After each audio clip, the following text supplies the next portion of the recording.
Doctor जनक राज। धन्यवाद अध्यक्ष जी। राज्यपाल जी के अभिभाषण पर जो माननीय सदस्य भवानी सिंह पठानिया जी ने जो धन्यवाद प्रस्ताव लाया है भवानी सिंह पठानिया जी ने जो प्रस्ताव लाया है उसके प्रस्ताव पर चर्चा करने के लिए मैं खड़ा हुआ हूं। महामहिम राज्यपाल जी जो केंद्र सरकार के प्रतिनिधि हैं, उन्होंने इस अभिभाषण को पढ़ा और आर्टिकल 176 क्लियर ये बोलता है कि अभिभाषण स्टेट गवर्नमेंट का डॉक्यूमेंट है, राज्यपाल का एक भी विचार नहीं है। परंतु राज्यपाल जी ने जब यह अभिभाषण पढ़ा, उसके बाद जब इस पर चर्चा शुरू हुई, तो चर्चा के दौरान जिन्होंने इस प्रस्ताव पर धन्यवाद प्रस्ताव लाया, भवानी सिंह पठानिया जी ने, उन्होंने कुछ शब्द कहे कि केंद्र सरकार क्या मामे के घर से पैसा लाती है, केंद्र सरकार क्या खैरात दे रही है। अध्यक्ष महोदय ये शब्द अध्यक्ष जी मुझे मेरी बात कहने का मौका दिया जाए। मैं हिमाचल के 6% ट्राइबल लोगों को रिप्रेजेंट कर रहा हूं और 2% पॉपुलेशन गद्दी कम्युनिटी को रिप्रेजेंट कर रहा हूं। ये लोग बीच में ना टोके। आपको रोका किसने? ये बीच में ना टोके। ना बीच में तो आप प्लेस रिकॉर्ड मुझे मेरी बात कहने दे। आप बोलो। और यही रिवाइट जो है इस तरफ भी होनी चाहिए। अभी तो संजय रतन जी के साथ क्या हो रहा था? जो इन्होंने शब्द इस्तेमाल किए वो अमर्यादित हैं, असंसदीय हैं और मैं अध्यक्ष जी आपसे ये आग्रह करता हूं संसदीय प्रावधानों का, संसदीय नियमों का और संवैधानिक पदों का और संवैधानिक व्यवस्था का सम्मान करते हुए इन शब्दों को इस प्रणाली उससे कार्यवाही से हटाया जाए ताकि फेडरल सिस्टम का सम्मान हो। माननीय अध्यक्ष महोदय, मैं ट्राइबल क्षेत्र का एक प्रतिनिधि हूं और राज्यपाल जी के अभिभाषण को मैंने भी बड़ी गंभीरता से पढ़ा। इसमें 50 पृष्ठ हैं, 50 पृष्ठ हैं और 129 बिंदु हैं।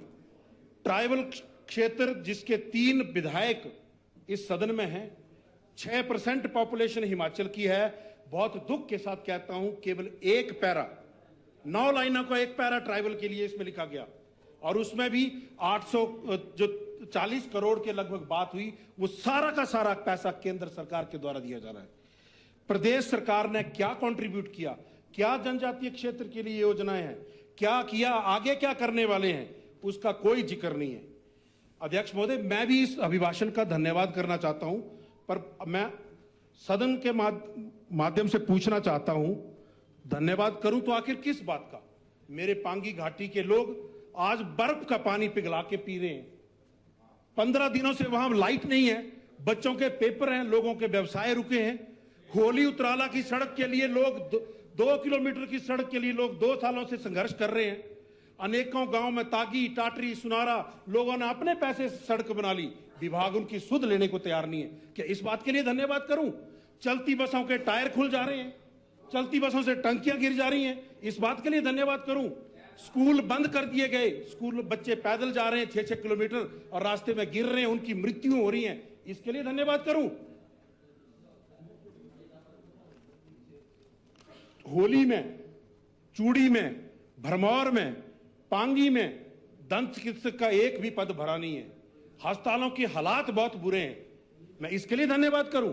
परंतु धन्यवाद मैं जरूर करना चाहूंगा कि आपने मेरे विधानसभा क्षेत्र में आदर्श स्वास्थ्य संस्थान खोला है। माननीय अध्यक्ष महोदय, मैं सरकार से पूछना चाहूंगा, कोई साइन बोर्ड तो लगा दो। लोग कहां जाएं? लोग ढूंढ रहे हैं, मेरे से पूछ रहे हैं कि विधायक जी बताइए कहां खुला है संस्थान। तो ये कृपया करके मैं आग्रह करता हूं, हाथ जोड़ के विनती करता हूं मेरे भोले वाले लोगों को, उस संस्थान का रास्ता तो दिखा दो, बेचारे वहां जाके इलाज तो कराएं। बेवजह बेचारे शिमला और कांडा के चक्कर लगा रहे हैं। ये मेरी ड्यूटी है, वो मैं अपना काम करूंगा, जो सरकार की ड्यूटी है वो करे। और जैसे भी कुछ एक बात में इस चर्चा से में जो लगी, मेरे से पहले जो माननीय सदस्य ने कहा कि हमने गारंटियां दी, हमने ये किया, हमने वो किया, हम 27 में बात करेंगे।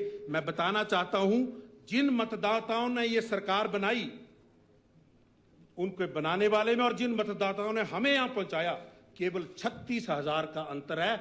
हम भी आपके ही लोग बराबर लोगों का प्रतिनिधित्व कर रहे हैं, क्योंकि जो समस्याएं हो रही हैं वो सबको हो रही हैं। सर, बात नंबर की नहीं हो रही है, बात लोगों की संख्या की हो रही है, कितने लोगों ने हमें साथ दिया। आज हिमकेयर कार्ड से लोगों को इलाज नहीं मिल रहा है, मैं इसके लिए धन्यवाद करूं। पांगी के हिस्सल, कुलाल, थांदल, भरमौर के थल्ला, सुल्लो, भद्रा, कंडी, मिंद्रा, ग्वाड़ गांव के लोग सड़क की मांग कर रहे हैं। त्यारी गांव के लोग पुल की मांग कर रहे हैं। अंदरला गांव के लोग पुल की मांग कर रहे हैं। उनकी मांग को पूरा नहीं किया जा रहा, मैं इसके लिए धन्यवाद करूं।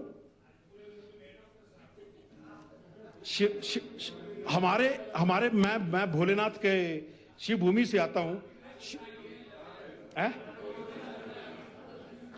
और एक और बात अध्यक्ष जी, यूं तो प्रदेश को टूरिज्म कैपिटल बनाने की बात हो रही है। मैं आभार व्यक्त करता हूं कि सरकार ने टूरिज्म के लिए एक बहुत बड़ा प्रोजेक्ट लाया, परंतु जिस जिले का पर्यटन की दृष्टि में इतना नाम है, उस जिले को बाहर कर दिया। आपके जिले को भी बाहर कर दिया, मतलब चंबा का नाम ही नहीं है उस टूरिज्म प्रोजेक्ट में। उस टूरिज्म प्रोजेक्ट में नाम है नगरोटा भगवा का, नदौन का। बताइए वहां पे कौन से पर्यटक स्थल ऐसे हैं। और स्वास्थ्य संस्थानों की अगर मैं बात करूं थोड़ा सा, तो मैं अध्यक्ष जी देखिए बीच में ना प्लीज बोलिए। ये अध्यक्ष जी आपके विधानसभा क्षेत्र की आज सुबह की अखबार की खबर है, एक चिकित्सक के सहारे चुवाड़ी अस्पताल 6 महीने से एक्सरे मशीन खराब। आदर्श स्वास्थ्य संस्थान का पता बता दीजिए ताकि लोग वहां जाएं। आपने अपने अभिभाषण में कहा कि 60,324 हींग के पौधे, 10,853 किलोग्राम उसके सैफरन की कंदे बांटी। कहां बांटी, किसको बांटी? मेरे विधानसभा क्षेत्र की परिस्थितियां, जलवायु केसर की खेती के लिए, हींग की खेती के लिए, ट्राउट की के लिए उपयुक्त है, वहां तो कोई ऐसे प्रबंध नहीं किए गए, ना ही कुछ बांटा गया। व्यवस्था परिवर्तन के दौर में एक भी लाभार्थी राजीव गांधी स्टार्टअप योजना का मेरे विधानसभा क्षेत्र से नहीं है। 1500 रुपया आपने लाहौल स्पीति की महिलाओं को तो दे दिए, मेरे जनजातीय क्षेत्र पांगी और भरमौर की महिलाओं ने क्या अपराध कर दिया कि उनको आपने 1500 रुपए नहीं दिए?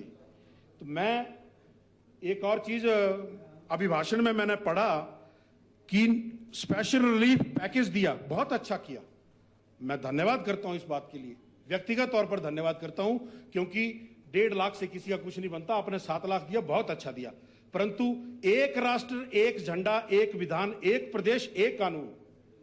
यह नहीं कि तांदी में घर जलेंगे तो आप 7 लाख देंगे, भरमौर में घर जलेंगे तो आप 1.5 लाख देंगे।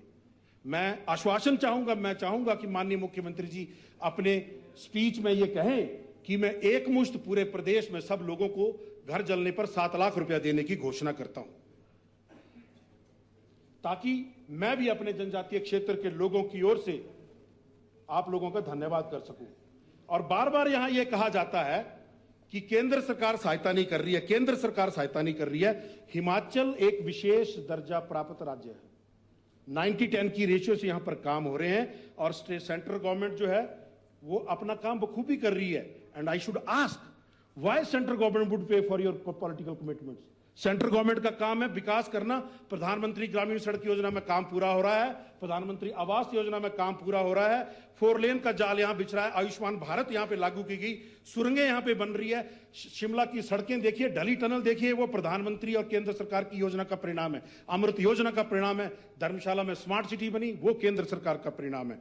और अब बात कहते हैं कि कर्ज में डुबो दिया, कर्ज में डुबो दिया। एक बात जो मैं कहना चाहूंगा, पिछले कल की परसों की बात है, अनुपूरक बजट पेश किया, बड़ा धन्यवाद करता हूं मैं इस बात का। मैं इस सदन के माध्यम से पूरे हिमाचल प्रदेश के लोगों को बताना चाहता हूं कि अनुपूरक बजट होता क्या है। जब आपने 2024-25 का जो बजट पारित किया, वो चद्दर से बाहर जब आपके पैर चले गए, तो उसको पूरा करने के लिए आपने 17,000 करोड़ रुपए का सप्लीमेंट्री बजट पेश किया। भाई साहब प्लीज बीच में ना बोलिए, मैं रिक्वेस्ट कर रहा हूं, क्योंकि ये सर सुनो मत ना, इधर सुन। तो मैं ये माइक ये लगा लेता हूं, ये लगा लेता हूं। मैं बताना चाहूंगा ये कंप्लीट फेलियर है फाइनेंस डिपार्टमेंट का और प्लानिंग डिपार्टमेंट का, क्योंकि उत्तर प्रदेश जैसे बड़े राज्य में सप्लीमेंट्री बजट पेश किया जाता है 1.66% ऑफ टोटल बजट। 12,000 करोड़ का सप्लीमेंट्री बजट, और हिमाचल में सप्लीमेंट्री बजट पेश किया जाता है 33% of the original budget. It is total failure of finance department and planning department. और फिर बोलते हैं कि जयराम जी ने कर्ज में डुबो दिया। ये इन सब आप एक सुझाव भी देना चाहूंगे माननीय मुख्यमंत्री जी को, जैसे पुराने समय में राजा लोग भेष बदल के घूमते थे ना, एक बार आप भेष बदल के घूमिए तो हिमाचल में लोग क्या बोलते हैं। ये अफसरशाही घुमा रही है मुख्यमंत्री जी को। वो तो नेक इरादे से काम करना चाह रहे हैं, सवेरे कुछ ऑर्डर निकलवा देते हैं, शाम में फिर वापस ले लेते हैं। तो ये अफसरशाही घुमा रही है। और वो उस भंवर में बेचारे मुख्यमंत्री जी सीधे साधारण परिवार से आए, उसमें फंस गए। तो मैं तो आग्रह करना चाहूंगा कि एक बार भेष बदल के निकल के देखिए जनाब, लोग व्यवस्था परिवर्तन के नारे का क्या क्या बात करते हैं। बिल्कुल मैं कहना चाहूंगा अध्यक्ष जी, 10 मिनट पूरे हो चुके। बिल्कुल बाकियों को 15-15 दिए, मुझे 2 मिनट और, ज्यादा नहीं। चलिए 2। आप ओरे परे जा रहे हैं ना, तब नहीं और परे नहीं जा रहा, जो रिमाइंड भावनाओं में बह रहा हूँ, भावनाओं में बह रहा हूँ। भावना में मत बहो, सिर्फ राजनीति करो। तो मैं पूछना चाहता हूं हिमाचल प्रदेश सरकार से कि जो पिछले बजट अब हमने पारित किए यहाँ पे विधानसभा का बजट सत्र लगाकर, उससे आपके अनुमानित खर्चे 17,000 करोड़ क्यों बढ़े? मैं जवाब देता हूं क्यों बढ़े। आपने हमारी विधायक निधि भी बंद की, पेंशन बंद की, दिव्यांगों की पेंशन बंद की, बुजुर्गों की पेंशन बंद की। नहीं, मेरी पेंशन तो मिलती नहीं है मुझे, मैं ये क्लैरिफाई कर दूं, 20 साल की सर्विस के बाद पेंशन मिलती है मेरी। चलिए फिर आप उधर चल पड़े। मैं बताता हूं कि ये क्यों सप्लीमेंट्री बजट की जरूरत पड़ी। क्योंकि आपकी अव्यवहारिक चुनावी घोषणाओं को पूरा करने के लिए आपको पैसा नहीं मिल रहा, अरे पर से आप पैसा घुमा रहे हैं। Thank you. अब एक लास्ट 2 बातें बस। महामहिम राज्यपाल जी ने जो संविधान की अनुच्छेद 176 के तहत जो अभिभाषण पढ़ा, वो केवल प्रदेश सरकार की डॉक्यूमेंट था, कैबिनेट के द्वारा अप्रूव्ड था, राज्यपाल जी के व्यक्तिगत विचार नहीं थे। इसलिए मैं इसका समर्थन करने के लिए असमर्थ हूं। अंतिम बात कहकर मैं अपनी वाणी को विराम दूंगा कि अंत में केवल इतना कहना चाहूंगा इस सरकार को, इतना तो सच बोल कि तेरी मुस्कान का तबस्सुम बना रहे। इतना तो सच बोल कि तेरी मुस्कान का तबस्सुम बना रहे। रोशनी को यूं ही खत्म ना कर कि आगे अंधेरा ही रहे। धन्यवाद अध्यक्ष जी।